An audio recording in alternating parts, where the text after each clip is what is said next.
페이스북에 좋은 글이 올라와서 읽었어요. 글 그대로 소개하겠습니다. 1860년 9월 8일 2시쯤 미국 미시간 호수에서 사람들의 비명소리가 고요한 새벽의 침묵을 깨뜨리고 있었습니다. 279명을 태운 여객선이 다른 여객선과 부딪혀 침몰하면서 많은 사람들이 물에 빠져 죽는 대형 사고가 일어난 것입니다. 누가 좀 도와줘요. 사람들이 죽어가고 있어요. 그 근처 노스웨스턴 대학 기숙사에서 자고 있던 스펜스는 소란스러움에 놀라 잠에서 깨었습니다. 벌떡 일어나 창밖을 내다보던 그는 상황이 얼마나 심각한지 알고는 얼른 옷을 갈아입고 호수로 달려 나갔습니다. 살려주세요. 여기저기서 들리는 사람들의 비명 소리로 호수는 아수라장을 이루었습니다. 그는 용감하게 호수로 뛰어들어 17명의 귀중한 목숨을 구한 뒤 온몸에 힘이 빠져 탈진해 쓰러지고 말았습니다. 그날 너무 무리한 탓에 그는 병상에 눕게 되었는데 그날 이후 그는 81세의 일기로 세상을 떠나기까지 휠체어 신세를 면치 못하게 되었습니다. 그가 세상을 떠나기 며칠 전 한 신문사 기자가 그에게 찾아와 물었습니다. 그날 당신이 구조해 준 17명의 사람들과 지금도 만나십니까? 창백한 얼굴의 스펜스는 눈물을 흘리면서 고개를 가로저은 채 이렇게 말했습니다. 그 17사람 중에서 지금까지 내게 찾아오거나 고맙다는 말을 한 사람은 한 사람도 없었습니다. 사랑하는 성도 여러분, 설마 사람들이 그랬을까? 그런 생각이 들지 않습니까? 여러분, 감사의 부족에 대해서 이보다 더 리얼하게 보여주는 사건은 없는 것 같아요. 오늘 본문을 보면 예수님께서 예루살렘으로 길을 가시는 거죠. 그 도중에 사마리아와 갈릴리 사이에 한 마을에 들어가시는데 그때 10명의 한센병자가, 우리가 나병 환자라고도 하는데 요즘은 한센병이라고 하는 게 더 좋을 것 같아요. 그들이 갑자기 소리를 지르면서 예수님 앞에 나타난 거예요. 그러면서 예수 선생님이여 불쌍히 여겨달라고. 그 말은 뭐죠? 한센병이 낫기를 간구했던 것이죠. 이에 예수님은 그들에게 제사장에게 가서 너희 몸을 보여라, 그렇게 말씀하십니다. 그들은 예수님의 명령을 순종하여서 길을 가는 도중에 한센병이 낫게 된 거예요. 이 얼마나 놀라운 사건입니까? 그들은 제사장에게 가서 병이 나은 것을 보였고 병이 나은 확인서를 받았습니다. 그 다음에 어떻게 된 것입니까? 그들의 반응이 무엇입니까? 그들 중에 몇 사람이 돌아와서 예수님에게 감사를 표현했을까요? 10명 중에 딱 한 사람만 돌아와서 예수님께 감사를 표했습니다. 그것도 이방인으로 취급받는 사마리아인 한 사람 말입니다. 사랑하는 성도 여러분, 여러분은 평소에 얼마나 감사하며 사시는 것입니까? 여러분은 감사 없는 9명에 속하는 사람입니까? 아니면 주님께 감사를 바친 한 명에 속하시는 것입니까? 오늘 상반기를 결산하는 맥주 감사주일을 맞이하여 우리의 모습을 돌아보면서 삼위 하나님께 언제나 찬양과 감사로 영광을 돌리는 창조적인 소수자, 감사에 있어서는 주인공이 되도록 저와 여러분이 변화될 수 있기를 간절히 축원합니다.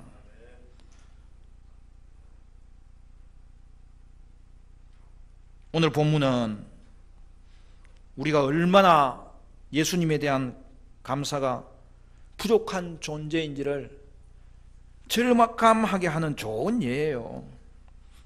여러분, 감사를 한다는 것이 생각보다 쉽지 않은 것임을 보여주는 거예요. 감사는 그냥 나오는 게 아니에요. 마음에 가득 차 있는 것이 겉으로 우러나오는 거죠. 이 사마리아인은 참된 믿음의 사람이었기 때문에 그것이 감사라는 열매로 드러난 거죠. 오늘 본문에 나오는 사마리아인 한 명의 감사는 참으로 어려운 일이라는 것을 알아야 됩니다. 그들은 예수께 와서 감사를 표하지 못했던 나름대로의 변명이 있었을 것이고 나름대로의 상황이 있었을 거예요. 여러분, 건강한 사람이 어느 날 한센병이 든 것을 알았을 때 어떻게 합니까? 구약시대는 제사장에게 가서 보이는 거예요. 그러면 그날부터 성에서 쫓겨나요. 격리되어서 한센병 환자들끼리 살게 되는 거예요. 사랑하는 가족과 오랜 세월 떠나 지내야 되기 때문에 가족에 대한 그리움이 얼마나 깊었겠습니까? 그들의 평생 소원이 병고침을 받고 가족들에게 다시 돌아가는 것 아니겠습니까? 그런데 방금 그 소원이 이루어진 거예요. 만약 여러분이라면 그 순간 무슨 일을 제일 먼저 했을 것 같습니까? 아마도 빨리 제사장에게 보여서 건강해졌다는 확인서를 받고 그것을 받는 동시에 먼저 가족들을 만나는 일을 했을 거예요. 생각만 해도 가슴이 떨리는 일 아닙니까? 사랑하는 어머니, 아버지, 형제자매, 친지들을 만나는 그 기대와 그 마음에 자신의 병을 고쳐준 사람에게까지 신경을 쓸 여유가 없었을 것입니다. 그들은 예수님께 책망을 들어도 대꾸할 핑곗거리가 있었던 것입니다. 9명의 입장이 되어 보면 그들의 사정을 충분히 이해하고도 남은 바 있는 것이죠. 그렇다고 감사가 없어도 좋다는 의미가 아니죠. 나름의 합당한 이유가 있어도 그것이 하나님이 기뻐하지 않는 일이라면 문제가 심각해지는 거예요. 10명 모두가 감사를 표하지 않았다면 모르겠지만 그 중에 한 사람은 주님께 찾아와서 감사를 표현했기 때문입니다. 예수님은 그를 얼마나 기쁘게 맞이하셨는지 오늘 본문을 보면 예수님이 어떻게 대답하십니까? 17절 말씀에 우리 같이 한번 읽어볼까요? 17절 다 같이 시작. 예수께서 대답하여 이르시되 10사람이 다 깨끗함을 받지 아니하였느냐? 그 9은 어디 있느냐? 결국 이 말은 무슨 말입니까? 예수님은 감사하는 자를 기다리고 있었다는 거죠. 찾고 계셨다는 거죠. 기대하고 계셨다는 거죠. 시급한 환경 중에서도 한센병 환자 한 명만은 모든 것을 제쳐두고 주님께 와서 감사를 드렸던 것이죠. 여러분, 그 어떤 환경 속에서도 차별화된 믿음을 가지고 멋지게 살아가는 사람들이 우리 주변에 있다는 사실을 오늘 본문이 보여주고 있는 거예요. 한 사람이 감사를 표했다는 점에서 나머지 9명은 입이 10개라도 할 말이 없는 것이죠. 그것도 평소 하나님의 백성이 아니라고 손가락질하며 왕따시켰던 사마리아인 이방인 한센병자가 예수님께 찾아와 감사를 표현했던 것입니다. 그러면 여러분, 누가 참된 믿음의 소유자입니까? 사마리아인은 9명과 달랐습니다. 개인적인 모든 욕망이 불끈 달아옴에도 불구하고 그것을 뒤로 한 채 가장 먼저 자신의 병을 고쳐주신 예수님을 찾아 급히 돌아가서 그에게 무릎을 꿇었던 것입니다. 그에게 예수님께 감사하는 것보다 더 급한 일은 없었던 것입니다. 그는 삶의 우선순위가 무엇인지 제대로 분별하고 살았던 행동을 한 것입니다. 오늘 우리가 본문을 읽어보면 또 하나 주의 깊게 살펴봐야 될 대목이 있습니다. 여러분 15절 16절도 같이 읽어볼까요? 15절 16절 시작. 그 중의 한 사람이 자기가 낳은 것을 보고 큰 소리로 하나님께 영광을 돌리며 돌아와 예수의 발 아래에 엎드려 감사하니 그는 사마리아 사람이라.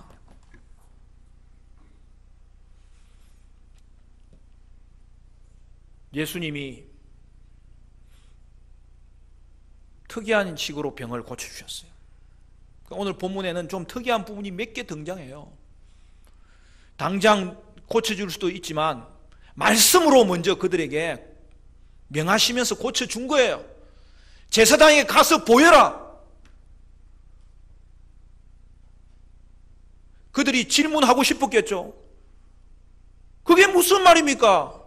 병을 고침받아야 갈 것 아닙니까? 그렇지만 그의 권위 있는 말씀 앞에서 그들은 깨닫게 된 거죠. 그래, 예수님의 명령이니까 순종하자. 순종하면 기적이 일어날 거야. 그러면서 그들은 말씀 붙잡고 제사장으로 가고 있었던 것입니다. 아니나 다를까 말씀에 순종했을 때에 그 가는 도중에 한센병이 깨끗하게 나아버리는 기적을 체험한 거예요. 그런데 그때부터 한 사람의 돋보이는 믿음의 모습이 등장합니다. 단 한 사람, 뭐라고 했어요? 그가 병이 낫자마자 한 사람이, 그렇게 했잖아요. 한 사람이 큰 소리로 하나님께 영광을 돌렸다는 거예요. 그는 예수님께 무릎 꿇고 감사를 표하러 오기 전에 병이 낫자마자 먼저 큰 소리로 하나님께 영광을 돌렸습니다. 그리고 나서 어떻게 한 거예요? 예수님을 향하여서 달려간 거죠. 그는 하나님이 내 병을 고쳐주셨다. 그렇게 알게 된 거예요. 그럼 예수님은 뭡니까? 예수님은 바로 하나님이 보내신 메시아라는 사실을 그가 깨닫게 된 거죠. 그런 사람에게 예수님을 다시 만나 감사하는 일보다 더 중요한 급한 일이 어디에 있었겠습니까? 그래서 우리 예수님은 최종적으로 그에 대하여 어떻게 답하십니까? 여러분 19절 말씀 같이 읽어볼까요? 19절 다 같이 시작. 그에게 이르시되 일어나 가라. 네 믿음이 너를 구원하였느니라 하시더라. 여러분 이 말이 좀 이상하게 들리지 않습니까? 사마리아인이 한 일은 예수님께 감사한 일 아닙니까? 왜 예수님은 내 감사가 너를 구원하였느니라 하지 않고 내 믿음이 너를 구원하였느니라고 한 것입니까? 여러분 감사는 그가 가진 믿음이 겉으로 드러난 열매에 불과한 거예요. 믿음이 나머지 9명과 구별된 모습을 보일 수 있는 구체적인 원인이었다는 사실이죠. 그렇습니다. 참된 믿음은 행동으로 열매를 맺어야 되는 거예요. 여러분 감사가 무엇입니까? 감사는 바로 믿음의 열매인 거죠. 그러므로 오늘 저와 여러분은 속으로만 하는 감사를 해서도 안 되겠고 진실된 속마음이 없이 겉으로만 하는 감사도 해서는 안 될 것입니다.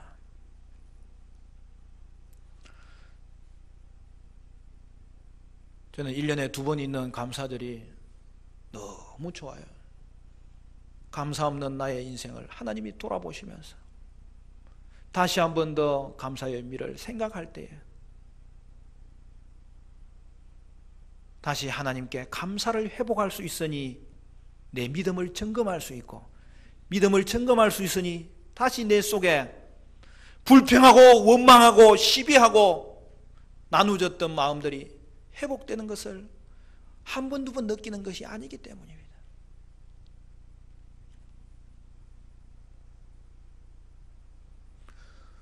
손양원 목사님에 대한 이야기 중에 알려지지 않는 이야기가 하나 있어요. 여러분 손양원 목사님 아시죠? 우리 화정충영교회 성도쯤 되면 바로 알아야 됩니다.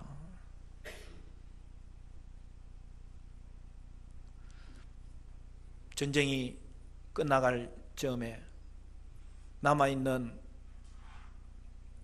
공산주의자들이 한 지역을 점령하고 있을 때, 그때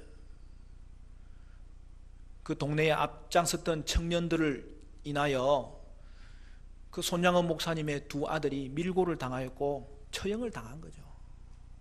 근데 다시 사태가 역전되어서 이제는 그 공산주의자들이 지리산으로 도망가리고 가버리고 난 상황에서 이제 경찰들이 그 앞장선 사람들, 동족들을 밀고 하고 죽인 사람들을 잡았는데 그 중에 누가 있는 거예요? 손양원 목사님의 두 아들을 죽인 청년이 잡힌 거죠. 그런데 손양원 목사님은 그의 별명이 사랑의 원자탄이에요. 가장 강력한 폭탄이 있다면 원자탄이고, 손양원 목사님의 사랑의 모습을 표현한 일이 있다면 그런 가장 강력한 사랑을 보여주었다는 것인데, 그는 그 청년을 용서해달라고, 그러면서 그 청년을 양자로 삼은 거죠. 결국에 탄원하여서 그 청년을 죽게 된 자리에서 빼내고 자신의 양자로 삼았어. 여러분, 그게 인지상정으로 가능한 일입니까? 단 하나, 예수님 때문에. 예수의 애양문에 가면 그가 나병 환자들을 돌보았던 그 모든 것들을 기록해 놓고, 또 그 모든 상황들, 그리고 그 당시에 그의 아들들이 죽었던 상황들, 그러한 모습들을 전시해 놓은 전시관이 있어요.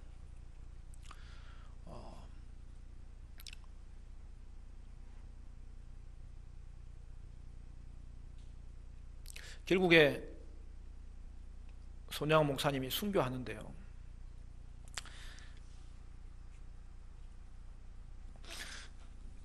거기 보면 평소에 그가 사용했던 성경, 찬송, 설교 노트 등이 여러 가지 진열되어 있습니다. 그런데 그 옆에 흰 봉투가 하나 놓여져 있어요. 별 생각 없이 지나칠 수 있겠지만 거기에 글씨가 하나 적혀져 있는 것을 알 수 있습니다. 감사헌금 1만 원. 손양원 목사님이 두 아들이 순교한 후에 장례를 치르고 첫 번째 맞이하는 주일에 예배 시간에 바친 감사헌금 봉투입니다.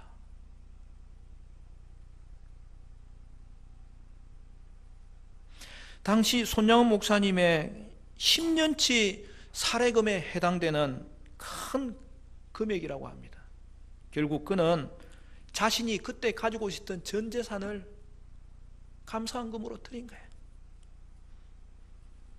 저는 이 이야기를 처음 들었을 때 충격을 받았어요. 두 아들이 죽고 나서 감사헌금을 드리는 것도 모자랐어. 자신이 그때 가지고 있던 전 재산을 하나님께 감사헌금으로 드릴 수 있었다는 것을 생각할 때 참으로 대단한 믿음을 가지고 있었구나, 그것을 생각하지 않을 수 없는 것입니다. 사랑하는 성도 여러분, 오늘 저와 여러분이 감사하지 못할 핑계거리가 어디 있겠습니까? 그래도 변명하시겠습니까? 그래도 나름대로의 이유를 늘어놓으시겠습니까? 그래도 사는 것이 쉽지 않다고 하소연하시겠습니까? 여러분, 참된 믿음은 감사의 열매를 맺습니다. 불평하고 원망하는 인생은 결국에는 실패하더라고요. 그러나 감사하고 찬양하는 인생은 결국에는 승리할 수 있습니다. 사랑하는 성도 여러분, 오늘 맥주감사주의를 맞이하여서 여러분 속에 있는 믿음의 씨앗이 이제 싹을 틔워서 언제나 삶의 현장에서 감사의 꽃을 활짝 피우는 그런 아름다운 모습으로 주께 영광을 돌리고 살아가는 저와 여러분 될 수 있기를 주님의 이름으로 축원합니다.